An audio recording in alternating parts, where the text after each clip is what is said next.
नाग पंचमी का त्योहार हमारी परंपरा और संस्कृति से जुड़ा है।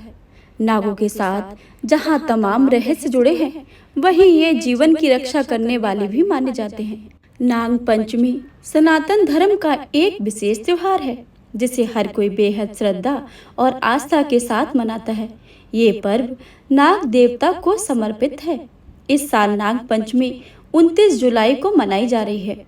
इस दिन शुभ मुहूर्त में नागों की पूजा करने से विशेष फल की प्राप्ति होती है। नाग पंचमी पूजा का शुभ मुहूर्त सुबह 5:55 से 7:51 तक रहेगा। आइए सुनते हैं नाग पंचमी की बहुत ही दुर्लभ एवं पावन व्रत कथा। आप सभी को नाग पंचमी की बहुत बहुत हार्दिक शुभकामनाएं। प्राचीन काल में एक सेठ जी थे, जिनके 7 पुत्र थे और 7 के विवाह हो चुके थे। सबसे छोटे पुत्र की पत्नी श्रेष्ठ चरित्र की और सुशील थी, परंतु उसके भाई नहीं था। एक दिन घर की बड़ी बहू ने घर लीपने के लिए पीली मिट्टी लाने के लिए सभी बहुओं का साथ चलने को कहा, तो सभी एक साथ डलिया और खुरपी लेकर मिट्टी खोदने के लिए निकल पड़ी। जब बहुएं मिट्टी खोद रही थी, तभी वहां एक सर्प निकला, जिससे बड़ी बहू खुरपी से मारने लगी। यह देखकर छोटी बहू ने उसे रोका और कहा कि इसे मत मारो, यह बेचारा निरपराध है। यह सुनकर बड़ी बहू ने उसे नहीं मारा। तब वो सांप एक और जा बैठा। तब छोटी बहू ने उससे कहा कि मैं अभी लौट कर आती हूँ, तुम यहाँ से जाना मत। इतना कहकर वह सबके साथ मिट्टी लेकर घर चली गई और कामकाज में फंसकर सर्प से जो वादा किया था वह भूल गई। उसे दूसरे दिन यह बात याद आई, तो वह सबके साथ लेकर वहां पहुंची। सर्प अभी भी उसी स्थान पर बैठा था, जिसे देखकर बड़ी बहू बोली, सर्प भैया नमस्कार है। सर्प ने कहा, तो भैया कह चुकी है, इसलिए तुझे छोड़ देता हूँ, नहीं तो झूठी बात कहने के कारण मैं तुझे अभी डस लेता। यह बोली, भैया मुझसे भूल हो गई है, उसकी क्षमा मांगती हूँ। तब सर्प बोला, अच्छा, तू आज से मेरी बहन है और मैं तेरा भाई, तुझे मुझसे जो मांगना है वह मांग ले। वह बोली, भैया मेरे पास मेरा भाई नहीं है, अच्छा हुआ तुम मेरे भाई बन गए हो। कुछ दिन व्यतीत होने पर वह सांप मनुष्य का रूप रख के उसके घर आया और बोला कि मेरी बहन को भेज दो। सबने कहा, इसका तो कोई भाई नहीं था, फिर तुम कौन हो? तो वह बोला, मैं दूर के रिश्ते से इसका भाई हूँ, बचपन में ही बाहर चला गया था। उसके विश्वास दिलाने पर परिवार के लोगों ने छोटी को उसके साथ भेज दिया। उसने मार्ग में बताया कि मैं वही सर्प हूँ, इसलिए तू डरना मत और जहाँ चलने में कठिनाई हो मेरी पूंछ पकड़ लेना। छोटी बहू ने वैसा ही किया और इस प्रकार वह उसके घर पहुँच गई। सर्प के घर के धन ऐश्वर्य को देखकर वह चकित हो गई। इस तरह से वो उसके घर में रहने लगी।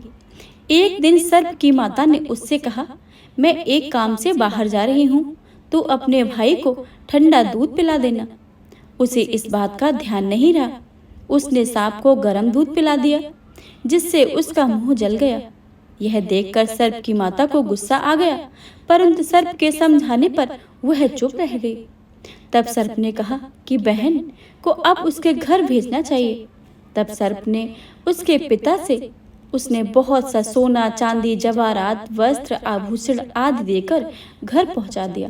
इतना ढेर सारा धन देकर बड़ी बहू उससे जलने लगी और कहने लगी कि तेरा भाई तो बड़ा ही धनवान है, तुझे तो उसने धन से लाद लिया है। सर्प ने जब यह वचन सुना तो उसने वह वस्तुएं सोने की लाकर दे दी। यह देखकर बड़ी बहू ने कहा, इन वस्तुओं को झाड़ने के लिए झाड़ू भी सोने की ही होनी चाहिए। तब सर्प ने झाड़ू भी सोने की ही लाकर दे दी।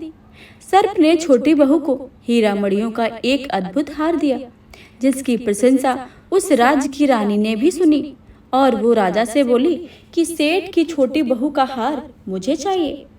राजा ने मंत्री को हुक्म दिया कि उससे वह हार तुरंत ही लेकर आओ। मंत्री ने सेठ जी से जाकर कहा, महारानी, छोटी बहू का हार पहनेगी, वह हमें दे दो। सेठ जी ने डर के कारण छोटी बहू से हार लाकर उन्हें दे दिया।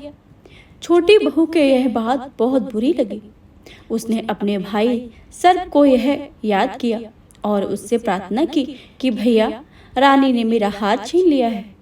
तुम कुछ ऐसा करो कि जैसे ही रानी वो हार पहने वह सर्प बन जाए, और जब वह मुझे लौटा दे तो हार हीरो मणियों का हो जाए। सर्प ने ठीक वैसा ही किया। जैसे ही रानी ने हार पहना वैसे ही वह सर्प में बदल गया। यह देखकर रानी चीख पड़ी और डर गई। यह देखकर राजा ने सेठ के पास खबर भेजी कि छोटी बहू को तुरंत भेजो। सेठ जी वहां स्वयं छोटी बहू को लेकर राजा के दरबार में उपस्थित हुए। राजा ने छोटी बहू से पूछा, तूने क्या जादू किया है? मैं तुझे दंड दूंगा। छोटी बहू बोली, राजन, दृष्टता क्षमा कर कीजिए। मैं हार ही ऐसा है कि मेरे गले में हीरे और मणियों का रहता है, और किसी के पास रहता है तो है सर्प बन जाता है। यह सुनकर राजा ने वह सर्प बना हार उसे देकर कहा कि अभी पहन कर दिखाओ। छोटी बहू ने जैसे ही उसे पहना वैसे ही हीरो मणियों का वह हो गया। यह देखकर राजा ने प्रसन्न होकर उसे बहुत सी मुद्राएं भी पुरस्कार में दी। छोटी वह अपने हार को इन धन के समेत घर लौट आई। उसके धन को देखकर बड़ी बहू ने ईर्ष्या के कारण उसके पति को सिखाया कि छोटी बहू के पास कहीं से धन आया है। यह सुनकर उसके पति ने अपनी पत्नी को बुलाया और कहा कि ठीक ठीक बता, ये धन कहाँ से आया है। वह तो स्त्री फिर भी अपने सर्प भाई को याद करने लगी। तभी वह उसके समीप प्रकट हो गया, और यदि मेरी धर्म की बहन के आचरण पर किसी ने संदेह प्रकट किया तो मैं उसे डस लूंगा। यह सुनकर छोटी बहू का पति बहुत ही प्रसन्न हुआ और उसने सर्प देवता को सत्कार किया। कहते हैं कि उसी दिन से नाग पंचमी का त्योहार मनाया जाने लगा और स्त्रियां सांप को भाई मानकर उनकी पूजा करने लगी। प्रेम से बोलिए सर्प देवता की जय। नाग पंचमी की दूसरी कहानी।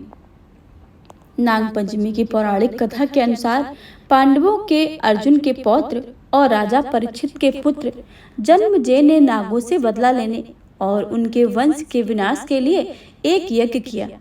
वह नागों से अपने पिता राजा परीक्षित की मृत्यु तक्षक नामक सांप के काटने की वजह होने का बदला लेना चाहते थे। उनके इस यज्ञ को ऋषि जरत्कारू के पुत्र आस्तिक मुनि ने रोका था और नागों की रक्षा की थी। यह तिथि सावन की पंचमी मानी जाती है। सांपों को शीतलता देने के लिए उनके शरीर पर दूध की धार डाली थी। तब नागों ने आस्तिक मुनि से कहा कि पंचमी को जो भी उनकी पूजा करेगा उसे कभी भी नाग दंश का भय नहीं रहेगा। तभी से श्रावण मास की शुक्ल पक्ष में को तिथि को नाग पंचमी मनाई जाती है। नाग पंचमी की पूजा करने पर भगवान शिव के प्रिय नाग देवता की पूजा होती है।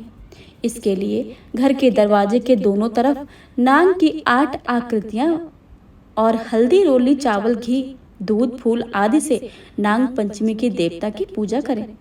नाग पंचमी का भोग एक दिन पहले तैयार किया जाता है। मंदिरों या शिवालयों में इस दिन तांबे से नाग की पूजा की जाती है।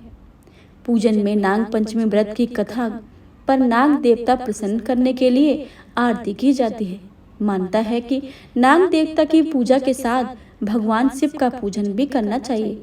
साथ ही इस दिन रुद्राभिषेक करना बहुत ही शुभदायी माना जाता है। तो प्रेम से बोलिए शिव शंकर भोलेनाथ की जय।